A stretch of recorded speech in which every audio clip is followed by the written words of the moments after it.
Hey, what's up everyone, and welcome to today's video. This episode will guide you through the issues of the Uncanny X-Men published by Marvel in 1983.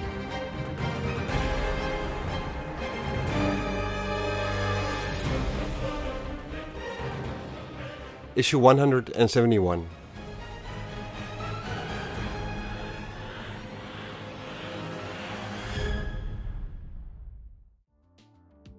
Storm is the new leader of the Morlocks. She's laying down their new rules by which they will have to go by from now on. They can live apart from the rest of humanity below the streets of New York if they want, but they are not to attack them, steal their children or kill them. There's little resistance, but Storm squashes it immediately.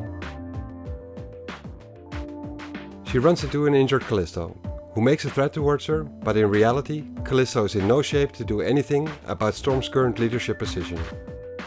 Storm grabs her by the throat, reminding her that they have crossed knives before, and then she calls her a little mutant who should not push her luck any further. She picks up Callisto and hands her to Sunder, telling him to put her back into bed and to make sure she stays there this time. Nightcrawler notices Storm's making quite sure that Callisto and her will be enemies forever, whereas the old Storm would have at least tried to bring peace between the two. Storm tells him they were enemies from the moment they met and will remain so until they die. It worries Kurt to see Storm's attitude change before his eyes, and even more so that she herself doesn't seem to mind. In Anchorage, Alaska, Madeleine Pryor is asleep, but she's not having a pleasant dream at all. She wakes up screaming from a nightmare, and Scott comes rushing to her aid, asking what's wrong. She tells him to hold her tight, because she needs to feel something real to prove to herself that she's alive. While Scott patiently remains there with her and trying to bring her comfort through her tears, she starts telling him a story. Before she came up north, she was a commercial 747 airline pilot. She tells him about her last flight. A long one, into San Francisco with which she entered a storm. The plane lost an engine and they barely made it home. At touchdown, one of the wings collapsed and the plane crashed, followed by a big explosion. There was a fire all around and many screams. She doesn't remember every detail, nor does she want to, but what she does remember is that everyone died. Everyone but her. She didn't even have a scratch on her. She's plagued by nightmares of the incident which took place on September 1st, 1980. A day she will always remember, and so does Scott, because that is the exact same day that Jean Grey died. In Beverly, Massachusetts, in the suburbs of Boston, Carol Danvers is visiting her parents. Her parents have known about her, having lived a dual life as the superheroine Miss Marvel. What they do not know is what happened to her when she got attacked by Rogue, when she lost part of her memories and all of her powers, and how much that has changed her. Xavier has tried to help Carol in salvaging as many memories as he could, but there are no emotions attached to those memories any longer. Her mom notices how she seems to be acting different lately, but Carol plays it off by saying everything is fine. Being outside and lost in thought, she realizes how awkward all this is. What disturbs her mom and what outrages her. She has lost something important which cannot ever be replaced. She has told her parents she'll be gone for a while and has no idea when she will return. Not telling them exactly why. Not telling them that her life as Carol Danvers is over and her life as binary, with her newly acquired powers, has just begun. At the Xavier School of Gifted Youngsters in New York, Kitty is throwing a fit. Illyana is with her, asking if all this is really necessary. Kitty's turned the room upside down and it's a mess. She's looking for her computer lessons and blaming the X-Babies, which is what she's calling the members of the New Mutants team, for losing or possibly even stealing her floppy disk. She tells Illyana that she's looked everywhere, but Illyana asks her what's underneath her keyboard by her computer. It's the floppy disk she was looking for, right there where she left them. Kitty is embarrassed and says that she's a jerk, and Illyana tells her that she does not disagree. In the danger room below the school, Xavier is exercising his newly cloned body. He is joined by his lover, Empress Lilandra. Xavier is training his body to the max. Somehow, for some reason, he's experiencing psychosomatic pains when trying to use his legs, prohibiting him to use his mental powers in a different manner than blocking out the pain from his own mind. He's taking a break from the exercises because he's getting a headache, the cause of which being him sensing Kitty floors above him throwing a massive tantrum. He tells Lelendra he wished he could eliminate the phantom pains he's experiencing as easily as he does his headache through some meditation. Lelendra tells him he should be able to, being the strongest mutant mind on the planet that he is. Lelendra suggests that they should play doctor, with Charles thinking that she's joking and meaning something else, but she's serious though. She would like to examine him properly, because maybe, just maybe, the issues he's experiencing aren't psychic in nature at all, but are actually physical. In the kitchen part of the mansion, Piotr is struggling with a recipe in a cookbook. Xavier reaches out to him mentally, addressing him as Colossus, telling him they have a visitor at the door. Piotr goes to the front door, realizing there might be some danger behind the door, and armors up. When he opens up the door, he is surprised and aggravated to find out it's Rogue on the doorstep, asking him to please not hit her. She says she doesn't want to fight. She's asking the X-Men for help. A little bit later, in the living room, the members of the X-Men currently present and Illyana have gathered, while Rogue has been shaking in her chair, barely able to not spill her drink. Suspicious of Rogue's intentions to come here, they question her, with Xavier asking her what she's doing here.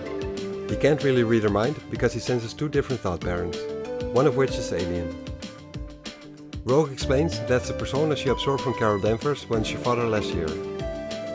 She tells them that her intention for the transfer of powers and personality was supposed to be temporary and not permanent, and that all this was an accident. But now it's been driving her crazy and she's asking the professor to help her. Kitty chimes in by saying she has some nerve to come here and asking for help, after everything she's done. She's being told to zip her lip and for Rogue to keep on talking. She continues by saying that her powers are out of control.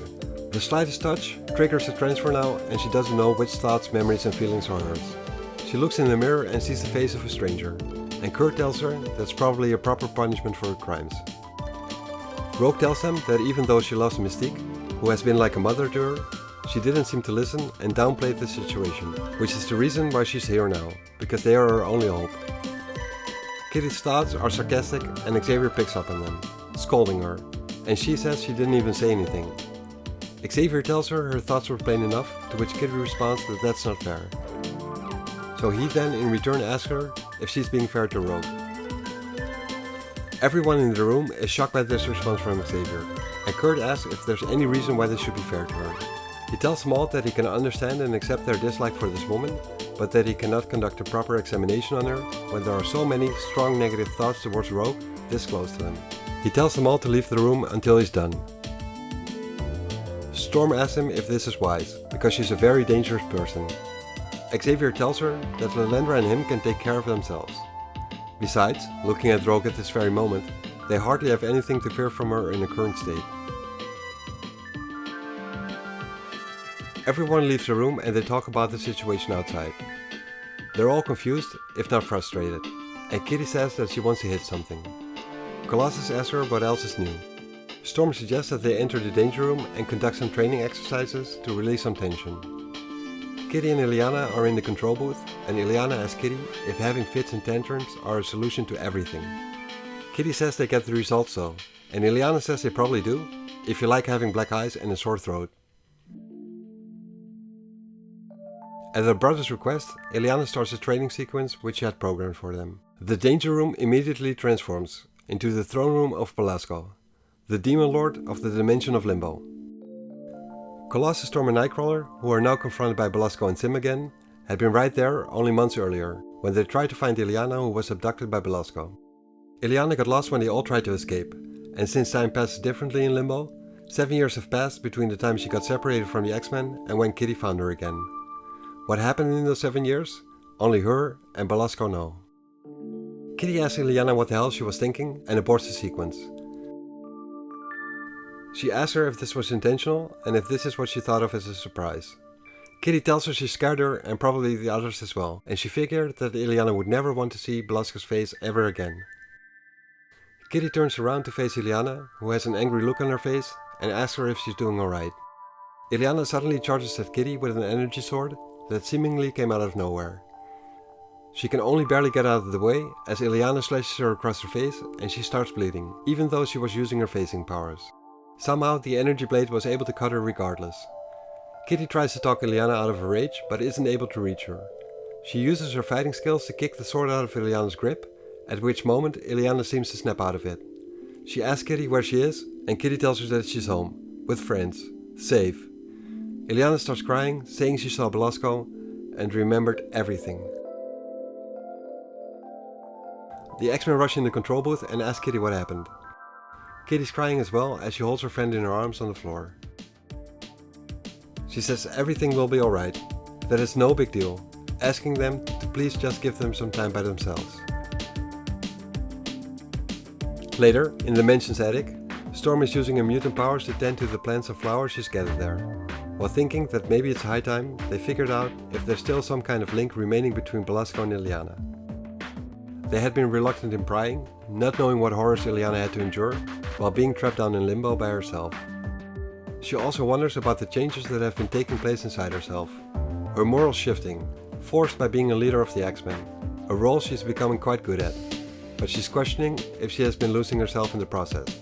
She's wondering if maybe she made a wrong decision when Xavier invited her to join the X-Men, telling her that her power should be used for the benefit of all humanity. While lost in thought and confusion, her weather-manipulating powers, which often reflect her mood, got her out of hand and destroyed a part of the plants in the attic. She regains control, but can't come to terms with the destruction she's caused. At that moment, Xavier mentally calls her and tells her his examination of Rogue is finished. He tells her to please report to his study.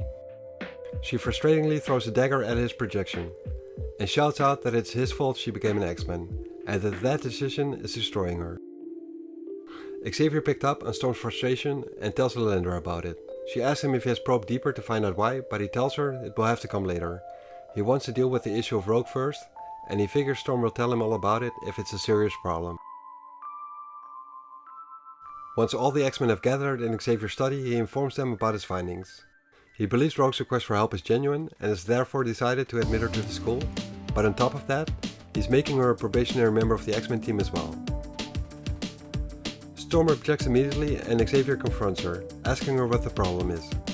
Storm says that she's the leader of the X-Men and feels she's entitled to have a say in the matter. She tells Xavier he knows all about Rogue's history, and she asks him how they're supposed to fight alongside a former enemy, whom they do not and dare not trust, someone who might betray them at any given time, while she's pointing at Rogue. At that very moment, Binary is arriving at the mansion, not knowing what has been going on for the past couple of hours. She walks through the front door, and suddenly, Rogue is blasted out of the house right through the mansion ceiling outside of Earth's orbit. As Rogue gathers her bearings and returns back to Earth, she still has no idea who this woman is. She realizes Xavier, or any of the X-Men for that matter, have nothing to do with this, as they seem just as surprised as she is. The X-Men are still confused and scattered across the floor from the impact of the punch Binary gave to Rogue, as Xavier asks them if they are doing alright. Nightcrawler asks where Binary is, and Colossus tells him she is outside, waiting for Rogue to return. Rogue is flying straight at Binary, but she simply punches Rogue out of the air, smashing her right into the trees. Colossus tries to stop and hold Binary as she tells him to let her go so she can get her vengeance. Xavier arrives and tells Binary that as long as Rogue remains under his roof, she will have his protection. Binary asks how Xavier can say something like that, knowing everything Rogue has done to her. Storm then tells her friend that Rogue is showing remorse and that she's been forgiven her past transgressions and that Rogue is now the newest member of the X-Men. Binary is confused and angry at the same time, not able to comprehend a cruel decision like that, since they all know what Rogue has done to her. Rogue, still having no idea who this woman is supposed to be, asks her what her life has to do with binaries. Carol changes back to her human-looking form, and that's when Rogue realizes. That's when she realizes that this is the woman whose life she's ruined indefinitely. Carol tells her that she now has the power to do the same to her. Storm then tells Xavier that if Rogue stays, she will leave. And Kurt says that all of them share the same sentiment. Xavier responds by saying that he now clearly understands. That they can pick and choose who they help and who they will not help. That some are worthy while others are not. He asks Aurora who exactly it was who told him to accept Wolverine, not for his short temper or fiery character, but for his potential to do good. He asks them all whether they should deny Rogue the same chance to achieve her maximum potential. He tells them that of course there's a risk involved, but the alternative is far worse. He tells them all that he will never condemn any mutant as long as he lives. Colossus is the first one to acknowledge Xavier's good intentions and tells him that he will put his own fears of Rogue's loyalty to the team aside, to give her a chance and that he will stay. He asks his friends to do the same. Kitty says she will, but she will not ever like her. Nightcrawler tells the professor that he's convinced him as well. Xavier turns his attention to Carol and she tells him that she can never forgive Rogue for what she's done. She has torn her life and her very soul to shreds. She also tells him that she has nothing to lose here, no real ties to break, and that she's not an X-Men and that all of a sudden, she's glad that she isn't. Rogue asks if she will be back and Kurt tells her that maybe she will, on her own time, if the hurt will ever be any less. Xavier asks Aurora what is going on in her mind, and she tells him that she feels both Carol and him are right. She tells him she's not sure which road to follow and that she has to figure it out for herself. She takes a stroll across the estate while she thinks back to how much easier her life was for her when she was regarded as a goddess in Africa. But she realizes that as a human, she must figure out a way to cope with the current dilemmas of life. On the one hand, she wants to leave, but on the other hand, Judy calls and that would mean accepting Rogue, the one woman who hurt her friend Carol Danvers in the most extreme way possible. Whichever choice she will make, one thing is for certain. She will no longer be the woman she was. The real question is, however, which woman will she become? Aurora or Storm?